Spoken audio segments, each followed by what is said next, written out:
right, hello there and good evening. Many thanks for joining us tonight right here on the broadcast, the 4th day of May 2024, 1 minute past the top of the hour. You are just right in time for KUTV Weekend Live. Indeed, tonight, henceforth, it is a whole new experience with a whole new face right here on KUTV Weekend Live. And I am looking forward to having interactive and informative sessions with you, our dear viewer, as I get to bring you up to speed with stories making headlines in the world of news nationally, locally, internationally, and even beyond, with just but a bit of entertainment. The journey or the mission of humble beginnings tonight becomes the mission of the possible.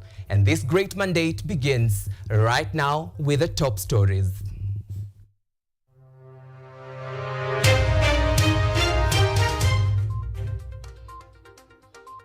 Death toll of lives lost due to ongoing floods rises to 219 after 9 other people lost their lives in the last 24 hours.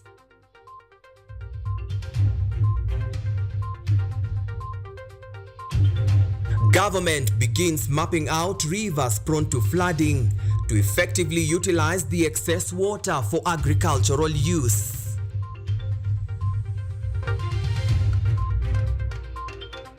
Not yet done. KMPDU officials storm out of another meeting with government representatives, rejecting the return to work formula yet again. And electronic filing court system in Machakos, giving magistrates an easy time while reducing the backlog of court cases.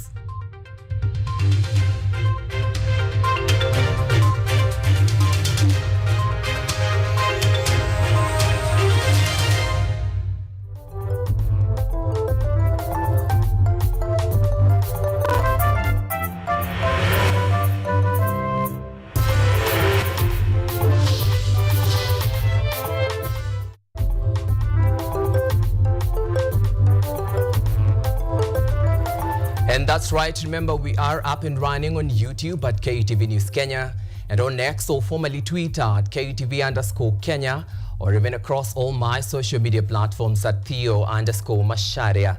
Our sign language interpreter for tonight is Mutava Mungeli. And once again, my name is Theo Macharia. Let's get you informed tonight. Now, 219 individuals have so far lost their lives as a result of the continuous heavy rainfall and ensuing floods being witnessed across the nation. Interior Cabinet Secretary Kithure Kindiki, in a statement issued on Saturday, disclosed that floods had claimed an additional 9 lives in the past 24 hours, with 164 others sustaining injuries, while 72 are still unaccounted for. Our reporter Israel Omwai opens our bulletin tonight with that report.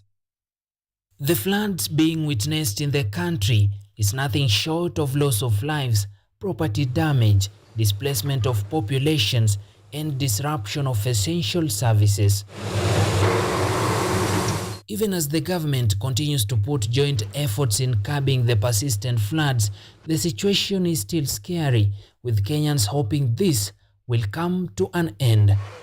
The government, through the Ministry of Interior, has today announced that 219 people have lost their lives as a result of floods. In a statement, Interior Cabinet Secretary Kithure Kindiki says 41,248 households have been forced to relocate, impacting 206,240 Kenyans. Approximately 223,198 people have been impacted by the heavy rains. Further, the statement indicates that a total of 1,967 schools have been affected by the floods. Among the counties expected to experience heavy rains include Nairobi, Nyeri, Murang'a, Kirinyaga, Kiambu, Nyandarua, Nandi, Bomet, Nakuru, Elgeyo Marakwet, and many others.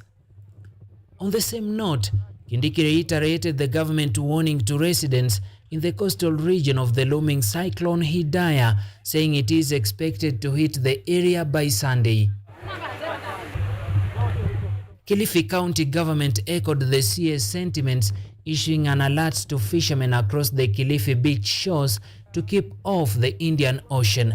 The government warned that the oceans are expected to turn rough, a situation that may cause danger to the fishermen during their fishing expedition.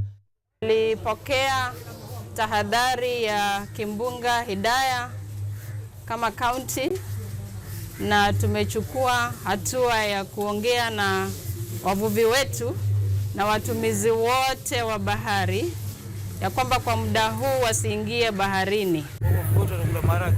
Israel Omwai, KUTV. All right, many thanks Israel Omwai for that comprehensive report. And now let's move on, where Water and Irrigation Principal Secretary Ephantus Kimotho has announced the government's plans to begin actively mapping out rivers prone to flooding during the ongoing heavy rains in order to effectively utilize the excess water for agricultural use. PS Kimotho was speaking during a public participation meeting with residents of Magugwini in Thika Town constituency in Kiambu County. Here is more with our very own Yvonne Kemuma. The government will soon begin actively mapping out rivers prone to flooding during the ongoing heavy rains in order to effectively utilize the excess water for agricultural use by constructing several dams and water ponds for irrigation. This is according to Water and Irrigation Principal Secretary Ephantus Kimotho, who spoke after a meeting with residents of Maguguni in Thika Town constituency, Kiambu County. So one of the things that the ministry has done, especially during this season, is actually we've been mapping out where the rivers which are overflowing and also the lagers where we don't have rivers but you have seasonal rivers. We've been mapping out with an intention of first doing check dams and dams. At the same time also doing some water ponds. At the same time also doing some land reclamation activities. The initiative was discussed during the meeting with residents of Maguguni in Thika Town constituency. At the gathering, Kimotho, accompanied by local MP Alice Nganga, ministry officials and community leaders, addressed the stalled Nomago irrigation project, which has been inactive for over a decade. The project will have an impact of $500 million per year. So you can imagine just an additional injection of 40 million, but the impact will, in terms of production, will end up getting over $500 million per year. Once operational, these irrigation projects are poised to benefit 1,500 farmers in semi-arid areas, projecting agricultural earnings of up to $500 million shillings. Yvonne Kemuma, KUTV. All right, now let's shift gears now to some health matters or doctor strike related news. The stalemate between doctors and the government is set to last for yet just some other time again. This is after KMPDU officials stormed out of another meeting with government representatives rejecting the return to work formula that was agreed upon and presented before the court on Thursday. Last week, the union leaders refused to sign the agreement, claiming it lacks definite fulfillment timelines. KMPDU has requested for another meeting on Monday as the clock ticks towards the court's moratorium for the signing of the return to work formula.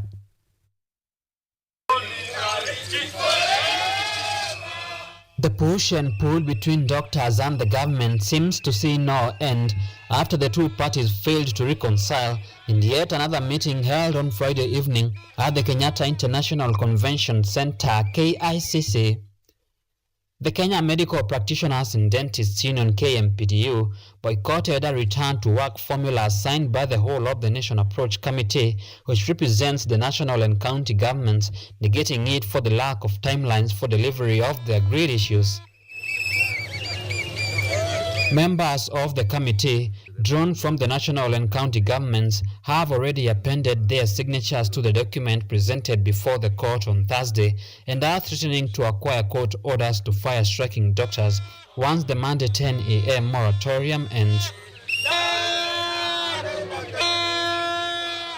The signing today is in compliance to the court order that was issued yesterday. The judge ordered that can you now sign the documents properly, because the early agreement we had initialized as a show of progress and a show of agreement of minds. We are going to petition the court to allow us to take any necessary action to alleviate the problem that is obtaining, and at the same time to ensure that the lives and health and well-being of people of Kenya are safeguarded. As the back and forth between critical players of the health sector gathers momentum, Kenyans are expressing their concerns with the deteriorating condition of public health caused by the strike, calling for an end to the charade. What we are asking the governors, if you are able to deal with the human resource working in the health sector, why don't you say you are devoted to do that and hand over the docket back to the national government? Mheshimiwa William Ruto akae chini na aongee vyema na madaktari, na kama kuna uwezekano kama ni pesa anasema hakuna, ile yenye alikuwa anataka kuweka kwa mjengo atoe kwanza, awekeze katika wizara ya afya ili madaktari warudi kazini. Concerted efforts by the national and county governments to draw the doctor strike to a close have once again hit a stumbling block, and as the strike enters its 52nd day today, havoc keeps wrecking the health sector. Muneneweru, KUTV.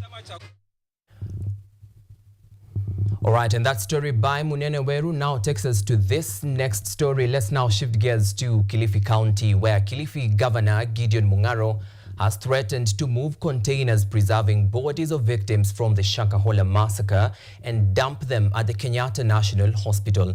Mung'aro says that preserving the bodies has been a burden to the county and a nuisance to those visiting the Malindi Sub-County Hospital. The Kilifi County boss issued a 5-day ultimatum to the national government to remove the bodies, or else he will tow the containers from the Malindi Sub-County Hospital, which currently holds 429 bodies exhumed from Shakahola forest. So far, only 6 bodies have been released to their families. Listen in. Mwaka mmoja uliopita tumekuwa na janga hapa Shakahola, si ndio? Watu wamekufa wengi. Pale Malindi hospitali niko na kontena 2 ziko na maiti 429. Juzi walitangaza wakachukua watu 6. Wale mnaenda Malindi sasa, siku hizo ukifika pale mbele hospitali unapata kaharufu kwa mbali kule wodi zangu watu hasa. Nimetengeza vitanda mpya, nimetengeza wodi, sasa natengeza akina mama, ya watoto inaendelea, harufu ni ya watu wa Shakahola. Wacha nikwambie Mheshimiwa Esha na mwambie Kindiki, na natumai leo ataniona kwa TV kwa sababu nimemtafuta sijampata. Jumatatu wiki ijayo, kama mjachukua hiyo mili hapo, nitachukua hiyo mili na malori niivute niwaletee Nairobi mweke huko kwenu. Right, now let's shift gears from Kilifi back to Nairobi and just right here at Kenyatta University. Now investigations are underway to determine the cause of last night's fire incident at Kenyatta University's Old Moi Library. This is according to a statement released by the university's acting Vice-Chancellor, Professor Washeke Wanjohi, who earlier today in the statement, the institution confirmed that there were no casualties since the fire broke out past office hours. The area has, however, been secured as investigations continue. The university acknowledges and thanks the Kenyatta University Fire Marshals, Kiambu County and Kahawa Military Barracks Fire Brigades for acting swiftly and combating the fire.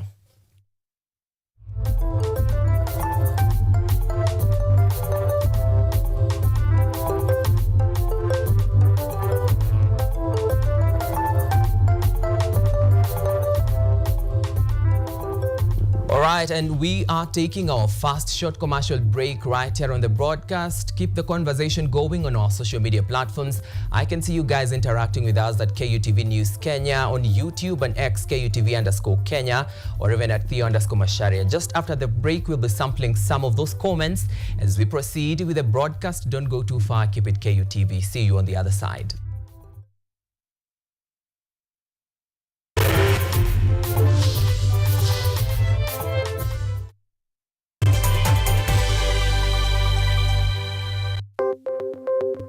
Maelfu na maelfu ya wahamiaji wakiwa na watoto kutoka nchi za Amerika ya Kati wanaendelea kuwasili kwenye mpaka kati ya Marekani na Mexico.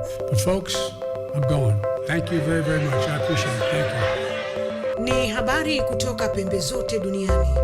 Pepo pasi vuguvugu. Pepo pa ni idea. Tazidi ananyonya, hanyonyi vizuri, anakuwa hayuko comfortable. Jeshi la Jamhuri ya Kidemokrasia ya Kongo linapambana na waasi wa ADF.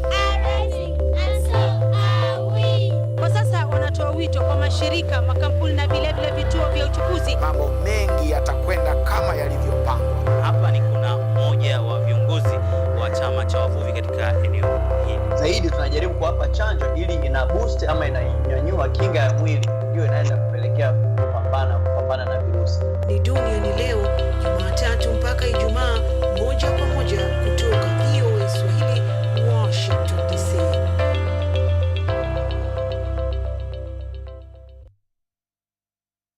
Are you an aspiring media practitioner, a graduate, or you just want to advance your skills in television production?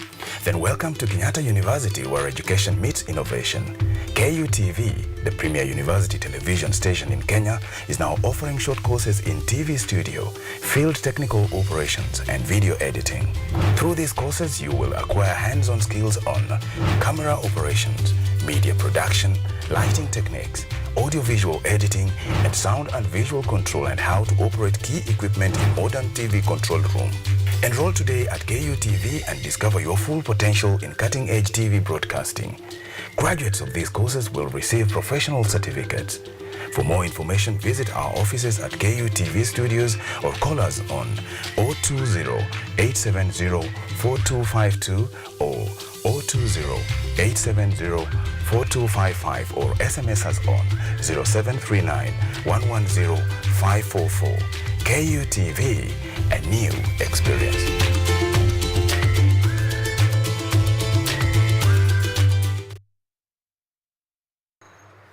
They are powerful and influential. They make decisions in politics, education, finance, agriculture, health, sports, and all aspects of human life. But the impact of their decisions falls on you, the common citizen. KUTV Primetime News Thursday. We ask bold questions and pursue answers to the core to bring you closer to the story. We couldn't have it any other way. Join me, Auma Evans, as I raise matters of social concern to raise your voice from the background to the foreground. Every Thursday and Saturday at 9 p.m. only on KUTV.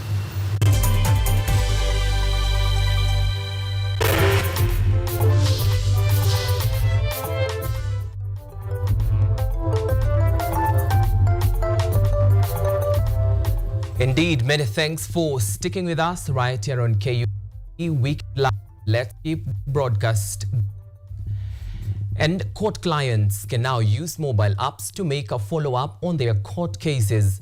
Date of mentions, hearing and adjournment, among others. This is as part of a plan by the judiciary to implement key recommendations initially made by Chief Justice Martha Koome. The recommendations aim to streamline court operations and reduce backlog of cases in court. Machakos County now sits as among the first counties to embrace the reforms.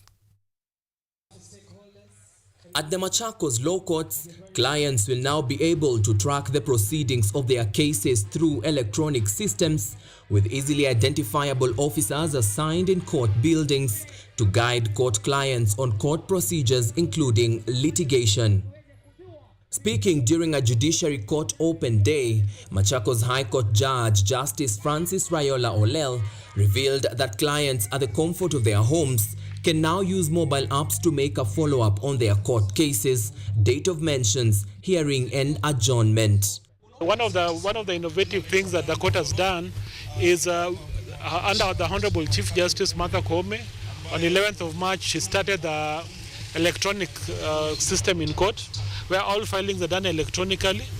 There is an app that has been opened, I think it's *508#, where they can access and know what is happening in their file.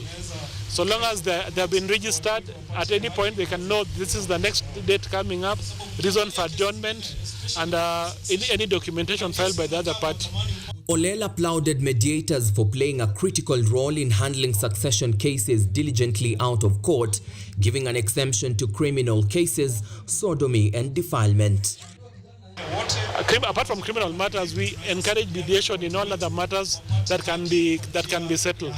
So this helps court reduce the backlog and helps us to fasten resolution of matters. Mediation also helps in, we have also small claims. There's a small claims court where matters of below 1 million shillings are filed.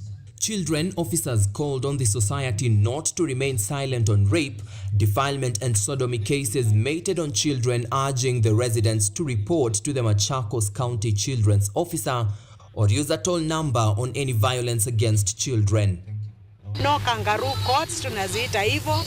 Any defilement ya mtoto inastahili kuripotiwa kwa polisi na ndio iweze kufika katika koti. Kwa hivyo tunawasi wananchi, wakati unasikia kuna kesi ya mtoto imefanyika, hata kama utaki kujihusisha nayo ujulikane, kuna namba ambayo unaweza piga simu, ukiripoti kwa 116, hiyo ripoti itatumwa kwa ile ofisi iko karibu na huyo mtoto ataweza kushughulikiwa. The judiciary now says that this move will play a pivotal role in intensifying efforts to reduce a considerable number of cases pending in court.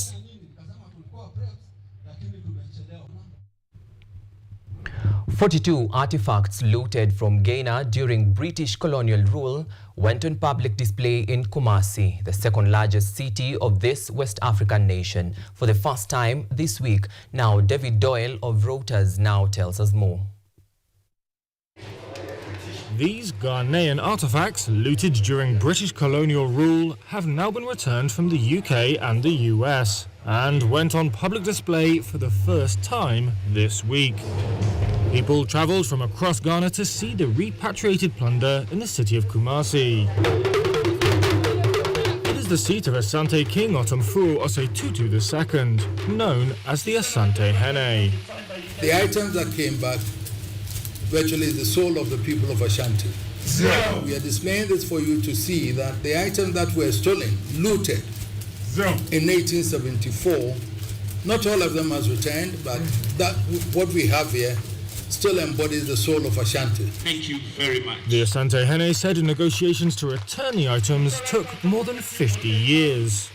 London's British and Victorian and Albert Museums and the Fowler Museum of the University of California sent the treasures back earlier this year. That's part of growing pressure on Western institutions to re-examine colonial legacies and repatriate stolen items. Most of the 42 artifacts on display in Kumasi were taken during 5 battles between the Asante Kingdom and Britain, known as the Anglo-Asante Wars. Many were pillaged directly from the Asante Palace. Visitor Laura Akuno said the return of the artifacts was an important milestone. Everything that we see is a piece of history, and so bringing it back is bringing back the history to the people to whom it belongs. We own the narrative and we should tell our story. Some of Britain's main national museums are banned by law from handing over or disposing of the bulk of their collections. Because of that, 32 objects from the British Museum and the Victoria and Albert are in Ghana on loan. All right, and now let's just stick on that international radar. Now, the United States is promoting a plan for a hostage release and ceasefire between Israel and Hamas, leading eventually to the establishment of ties between Israel and Saudi Arabia. Now, the plan comes amid tensions between the United States and Israel over Prime Minister Benjamin Netanyahu's insistence that he will invade Rafah. VOA's Linda Grastein reports from Jerusalem. U.S. Secretary of State Antony Blinken visited the Kerem Shalom crossing point and Ashdod port and confirmed that Israel has responded to U.S. demands to increase the amount of aid going into Gaza. But he also voiced clear disagreements between the United States and Israel over Israeli Prime Minister Benjamin Netanyahu's repeated intention to invade the southern city of Rafah. We will not support a major military operation in Rafah absent an effective plan to make sure that civilians are not harmed. And no, we've not seen such a plan. And at the same time, there are other ways, and in our judgment, better ways, of dealing with the real ongoing challenge of Hamas. that does not require a major military operation in Rafah. Netanyahu insists that Israel must invade Rafah to fight the last 4 battalions of Hamas there and locate Yahya Sinwar, the leader of Hamas in Gaza, creating pressure for a hostage release. But President Biden has made it clear he is opposed to a Rafah operation unless Israel can guarantee safety for the more than 1 million civilians sheltered there.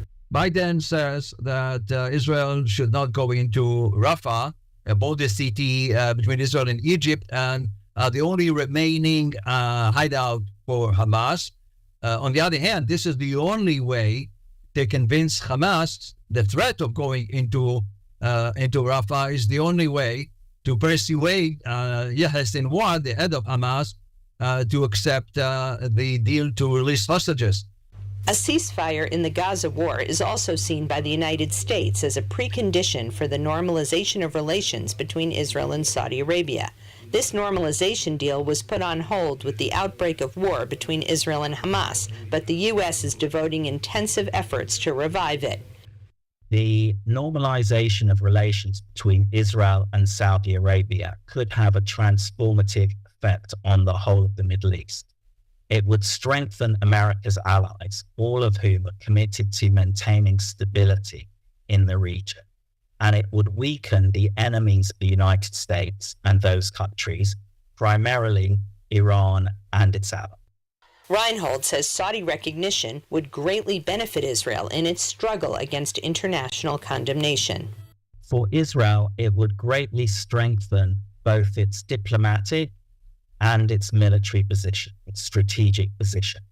Diplomatically, it would make it much more difficult for those who seek to undermine Israel's legitimacy, who seek to undermine it diplomatically through boycott and divestment and sanctions, if indeed the largest, most prestigious Muslim state in the region and perhaps in the world normalizes its relations with Israel. Some reports in Israel say that Saudi Arabia is so interested in the defense pact with the U.S. that it might normalize relations with Israel even without a ceasefire in Gaza. Linda Gradstein, VOA News, Jerusalem. All right, now, once again, all the way from America, Israel, back home right here in Kenya. But just allow us to take our first short commercial break right here on KUTV Weekend Live. Coming on the other side after the break is some sports banter. Keep it KUTV Weekend Live. See you then.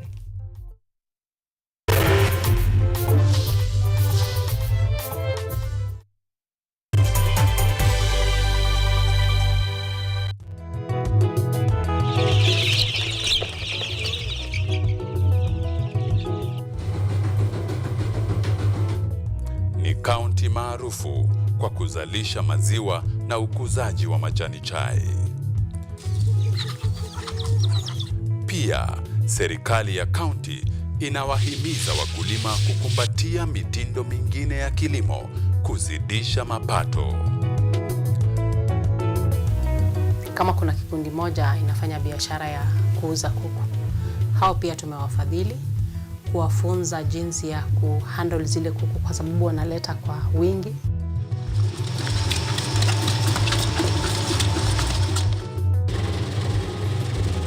Haya yote tunakuletea katika Boresha Kilimo, toleo la kaunti ya Bomet. Kilimo ni nguzo kubwa kwa ujenzi wa taifa. Maelfu na maelfu ya wahamiaji wakiwa na watoto kutoka nchi za Amerika ya Kati wanaendelea kuwasili kwenye mpaka kati ya Marekani na Mexico. But folks, I'm going. Thank you very, very much. I appreciate it. Thank you. Ni habari kutoka pembe zote duniani. Pepo pasi vuguvugu, pepo pa ni idea. Sazidi ananyonya, hanyonyi vizuri, anakuwa hayuko comfortable. Jeshi la Jamhuri ya Kidemokrasia ya Kongo linapambana na waasi wa ADF. Kwa sasa wanatoa wito kwa mashirika, makampuni na vile vituo vya uchukuzi. Mambo mengi yatakwenda kama yalivyopangwa. Hapa ni kuna mmoja wa viongozi wa chama cha wavuvi katika eneo hili. Zaidi tunajaribu kuwapa chanjo ili ina boost ama inanyanyua kinga ya mwili, ndio inaenda kupelekea kupambana kupambana na virusi. Ni Dunia ni leo, Jumatatu mpaka Ijumaa, moja kwa moja kutoka VOA Swahili, Washington DC.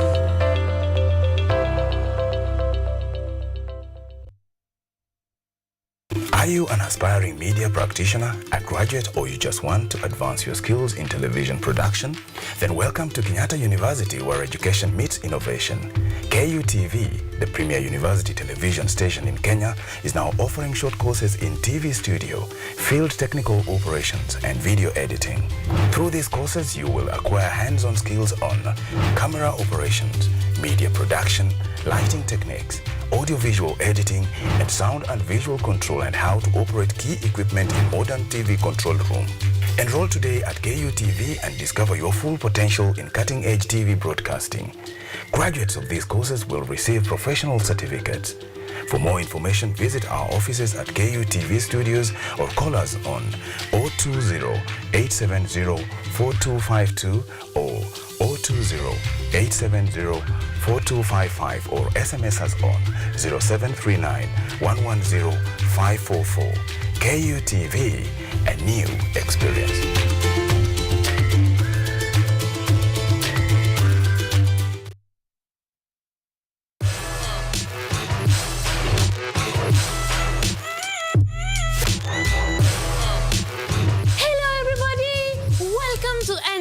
Where we ask the coolest questions in science.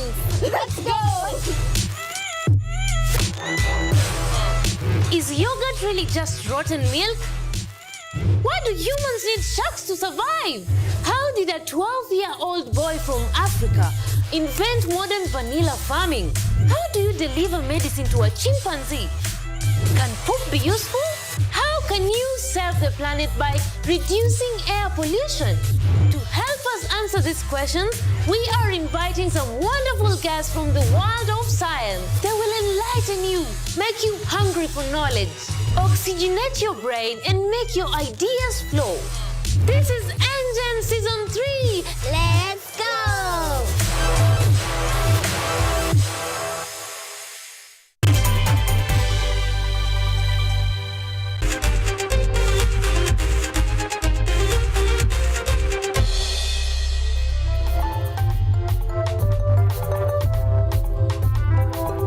Right, and now let's get sporty, where Arsenal cemented their title credentials in the English Premier League after handing Bournemouth a 3-0 defeat at Emirates Stadium, thereby moving 4 points clear of second place Manchester City, who still have 2 games to spare. Now, Bukayo Saka opened the winning trail before Leandro Trossard, and Declan Rice added Arsenal its second and third goals consecutively.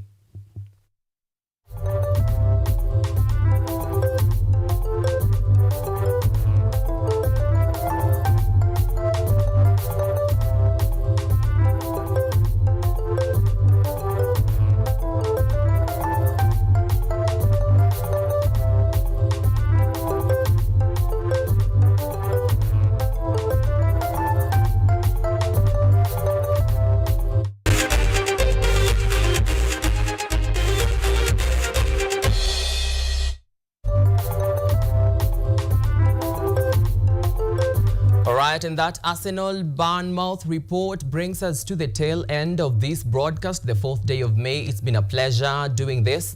But just before we leave, allow me to say very many thanks to some wonderful people just right behind the scenes. My producer, Yvonne Kemuma, many thanks for making this broadcast a success.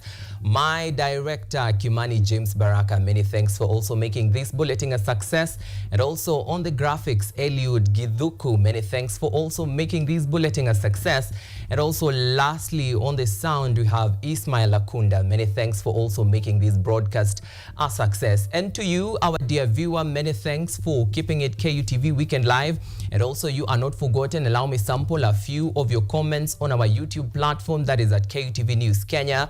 I can see Sylvia Anyango saying the broadcast, she has enjoyed the broadcast. Many thanks, Sylvia Anyango, for tuning into KUTV. I can also see Joan Christine on YouTube. Many thanks for interacting with us on YouTube.